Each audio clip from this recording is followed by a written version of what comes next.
Hello. आज हम लोग कैपिटल एंड रेवेन्यू एक्सपेंडिचर देखने जा रहे हैं। Accounting is recording and reporting of business transaction. Accounting क्या होता है? It is recording and reporting. किसका recording and reporting? Business transaction का। अब ये जो बिजनेस ट्रांजैक्शन जो होता है that involves activities of operation, investment and finance. Business transaction में रिजल्ट इनटू एक्सपेंडिचर और इनकम। तो जो ट्रांजैक्शन होता है वो इधर एक्सपेंडिचर का हो सकता है या फिर इनकम का हो सकता है, like this. Today we are going to see expenditure part in detail. Expenditure expenditure मतलब क्या होता है? एक्सपेंडिचर माने खर्चा। किसका खर्चा? बिजनेस का खर्चा। So here expenditure represents payment made by a business। अभी हम लोग ने देखा था एक्सपेंडिचर माने खर्चा। किसका खर्चा? Made by the business. अभी ये जो खर्चा किया है वो डायरेक्टली किया है इन कैश और ऑन क्रेडिट बेसिस। कैश में मतलब क्या? Immediate payment. क्रेडिट में मतलब क्या? क्रेडिट में पेमेंट मतलब उधारी पे। मतलब आज हम लोग ने सर्विस ऑब्टेन किया है, सर्विस अवेल किया है, बट पेमेंट हम लोग करेंगे बाद में, that is on credit basis. अभी ये Q for obtaining some benefits. So here expenditure represents payment made by a business either in cash और credit to obtain some benefit. तो एक्सपेंडिचर क्या है? ये पेमेंट है, बिजनेस ने किया हुआ पेमेंट है। इमीडिएट पेमेंट रहेगा तो वो कैश पेमेंट होगा। फ्यूचर के लिए हम लोग ने मतलब फ्यूचर में हम लोग पे करने वाले हैं, आज हम लोग ने उसका बेनिफिट लिया है, वो क्रेडिट पेमेंट है। अभी ये सब हो रहा है, वो क्यों हो रहा है? ये खर्चा हो रहा है, वो क्यों हो रहा है? सब बेनिफिट ऑब्टेन करने के लिए। जैसे हम लोग ने असेट बाय किया, कुछ सर्विस अवेल किया, उसके लिए जो हम लोग ने पे किया है वो खर्चा है। अभी एग्जांपल्स हम लोग इसके देखेंगे। अभी हम लोग ने डिस्कस किया था, अभी के एग्जांपल्स क्या होंगे इसके? Purchase of goods, purchase of assets और अवेलिंग सर्विसेज एक्सेट्रा।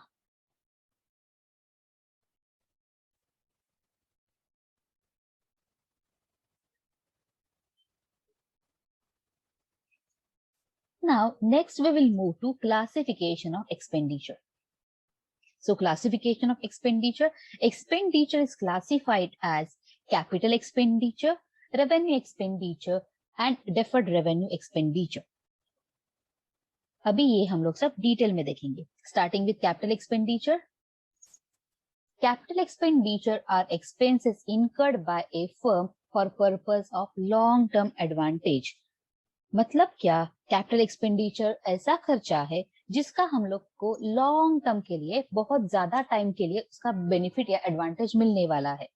जैसे for acquisition of fixed assets, tangible और इनटैंजिबल। जैसे हम लोग फिक्स असेट बाय करें, तो अगर कोई मशीन हम लोग बाय करें, वो मशीन हम लोग बाय करेंगे तभी वो यूज कितने टाइम के लिए करेंगे? Only 12 months? No, that we are going to use for years, right? Maybe 5 years, 10 years, 15 years, like that. So acquisition of fixed assets, for that, if we are incurring some expenditure, such expenditure will be capital expenditure. For permanent improvement or addition or substitution or extension to an asset to increase the earning capacity of the business enterprise. सो यहाँ पे हम लोग ने permanent improvement किया, मतलब हम लोग ने मशीनरी बाय किया था, उसके कैपेसिटी में इंप्रूवमेंट लाने के लिए हम लोग ने कुछ उसका इंजन चेंज किया, हम लोग ने मशीनरी को कुछ एडिशन किया, कुछ हम लोग का उसका कुछ पार्ट था वो हम लोग ने सब्स्टिट्यूट किया, या फिर बिल्डिंग हम लोग ने बढ़ाया, एक्सटेंड किया, अर्निंग कैपेसिटी बढ़ाने के लिए कुछ एडिशन सब्स्टिट्यूशन किया, तो वो हो जाता है capital expenditure. For investment such as shares, securities, debentures, immovable properties, investments in other concerns, such expenditure, such investments are capital expenditure. Now, we will see some guidelines to determine if expenditure is capital in nature. अभी हम लोग देखेंगे जो खर्चा हुआ है उसके क्या गाइडलाइंस है जहां पे हम लोग बोल सकते हैं ये खर्चा जो है वो कैपिटल नेचर में है। सो first one, long term benefits. बहुत ज्यादा लंबे समय के लिए हम लोग को बेनिफिट्स मिलने वाले हैं। Such expenditure has long term benefits. The benefits of capital expenditure can be enjoyed for number of years. जैसे हम लोग ने असेट बाय किया, जैसे हम लोग ने लैंड बाय किया, तो एक ही साल के लिए वो लैंड यूज करेंगे क्या? एक ही साल के लिए उसके बेनिफिट्स मिलेंगे क्या हम लोग को? No, that will be for longer period. जो कैपिटल एक्सपेंडिचर होते हैं वो इन्वेस्टिंग एक्टिविटी होते हैं। जैसे अभी हम लोग ने देखा था, जो भी एक्सपेंडिचर होता है, जो भी ट्रांजैक्शन होता है, वो 3 नेचर का होता है। ये एक्टिविटी 3 नेचर के होते हैं, operating activity, investing activity and financing activity. उसमें से जो कैपिटल एक्सपेंडिचर होते हैं वो इन्वेस्टिंग नेचर के होते हैं। Such expenditure pertain to investing activity. Capital expenditure helps to set up and develop a business. It creates and increases the earning capacity of business. It gives birth to a new source of income which will bring in income for the business for many years. It leads to acquisition of new asset. Examples like if we are buying machinery, if we are buying furniture, if we are investing in some shares. Or next one, recoverable. Money spent on capital expenditure can be recovered through income generated by asset or even by selling asset. तो हम लोग ने जो खर्चा किया है capital nature में वो हम लोग रिकवर कर सकते हैं। कैसे रिकवर कर सकते हैं? उसका यूज करके रिकवर कर सकते हैं। जैसे हम लोग ने मशीनरी बाय किया है, मशीनरी कुछ प्रोड्यूस कर रहा है, सो प्रोडक्शन से हम लोग का खर्चा हम लोग रिकवर कर सकते हैं। या फिर वो असेट जो मशीनरी है वो सेल करके उसका जो खर्चा हम लोग ने किया था वो रिकवर कर सकते हैं। सो हियर कैपिटल नेचर के जो खर्चे होते हैं वो रिकवरेबल होते हैं। अभी हम लोग ने मशीनरी बाय किया, ये महीने में मशीनरी बाय किया, फिर से नेक्स्ट महीने में मशीनरी बाय करेंगे, फिर again next to next month, no. So here जो कैपिटल नेचर के एक्सपेंडिचर होते हैं वो रिकरिंग नहीं होते हैं। मतलब हम लोग हमेशा वो खर्चे करते नहीं बैठते हैं, राइट। अगर हम लोग ने आज मशीनरी बाय किया है, there will be need to buy machinery may be after 5 years और 10 years, राइट। सो ये जो खर्चे होते हैं, कैपिटल नेचर के जो खर्चे होते हैं वो नॉन रिकरिंग होते हैं, वो हमेशा होते ही नहीं रहते हैं। Okay, those are non recurring. Capital expenditure is non recurring in nature, that is it need not be incurred again and again. Next, effect on funds and profits. Capital expenditure जो है वो फंड्स डिक्रीज करते हैं। Net अगर हम लोग ने machinery buy किया तो उससे क्या हो जाएगा, हम लोग का फंड डिक्रीज हो जाएगा, राइट। बट रिजल्ट क्या आ जाएगा, effect on fund, fund decrease हो जाएंगे, बट प्रॉफिट बढ़ जाएगा, इंक्रीजिंग कैपेसिटी बढ़ जाएगा, right? So it is affecting the capital expenditure that is affecting our funds and profit. How? Funds will reduce when the machinery is bought, funds are going to get reduced, but profit, we are going to get profit in future years. In future years the earning capacity will see increased. Disclosure in final accounts. Now कहाँ पे हम लोग ये disclose करेंगे? Final accounts में capital expenditure जो है वो हम लोग असेट साइड में डिस्क्लोज करते हैं, asset side of balance sheet.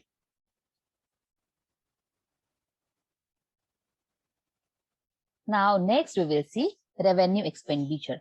अभी हम लोग ने देखा है कैपिटल एक्सपेंडिचर, रेवेन्यू एक्सपेंडिचर जो है वो उसका एग्जैक्टली अपोजिट है। क्या बोलता है revenue expenditure? Revenue expenditure are the expenses incurred by the firm for business operation. ये बिजनेस ऑपरेट करने के खर्चे होते हैं, and from which no future benefit is expected. और ये खर्चे से हम लोग को फ्यूचर बेनिफिट नहीं मिलने वाला है।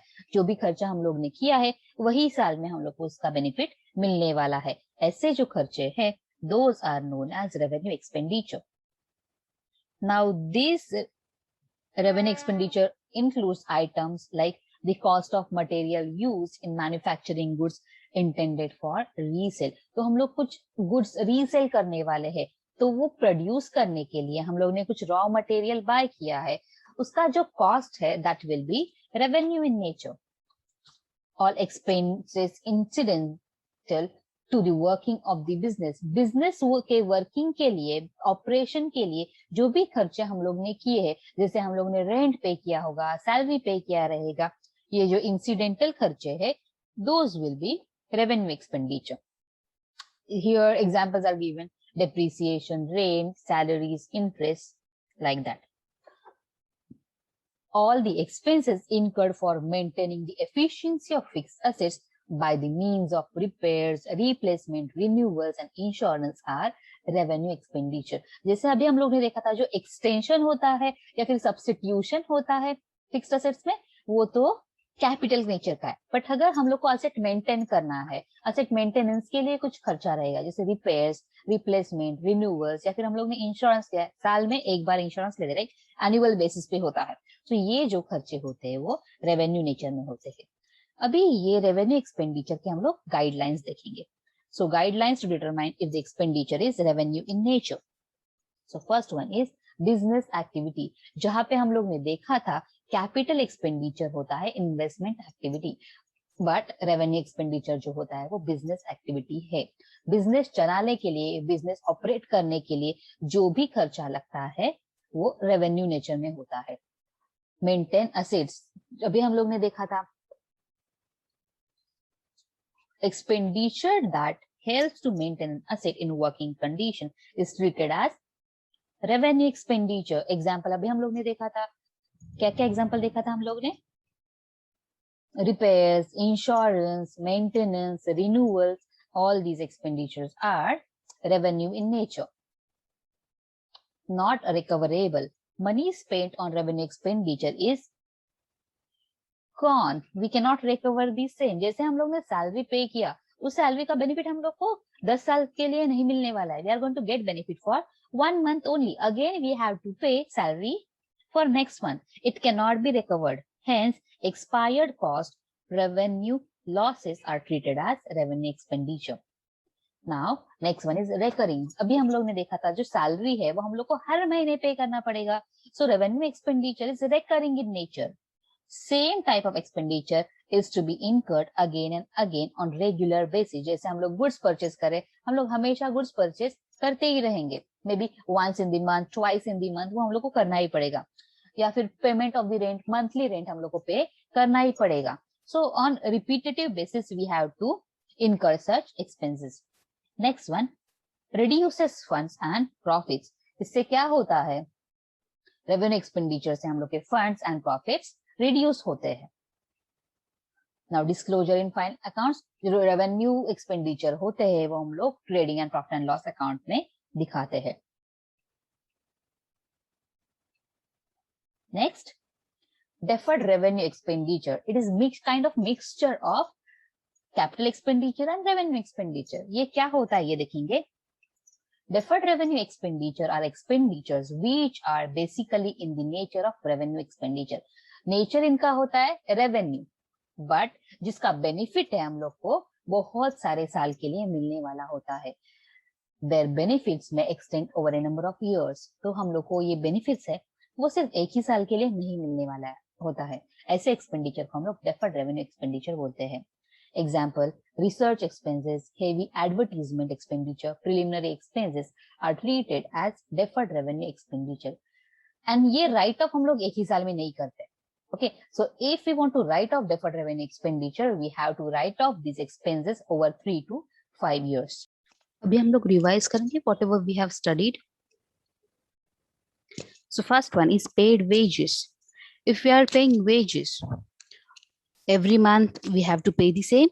That means this expenditure is revenue expenditure. Next one, extension to the premises. अभी हम लोग ने बिल्डिंग को या फिर प्रीमाइस को एक्सटेंड किया, बढ़ा दिया है. So that is going to increase the capacity of the asset. That means this expenditure is capital in nature. Next, paid taxes. Every year we have to pay taxes. That is why it is revenue expenditure. Next one, excise duty. So when do we pay excise duty? जब भी कुछ हम लोग purchase करते हैं उस time हम लोग को ये ड्यूटी पे करना पड़ता है. जब भी हम लोग परचेस करेंगे we have to pay such duty, right? So purchases जितने टाइम होंगे उतने टाइम हम लोग ये ड्यूटी पे करने वाले हैं. Purchases are recurring in nature. That is why excise duty is recurring in nature as well. That is why it will be revenue expenditure. Next one, goodwill purchased. अभी हम लोग ने कोई बिजनेस का गुडविल परचेज किया है. Okay, अभी हमेशा हम लोग ये एक्सपेंडिचर इनकर नहीं करेंगे.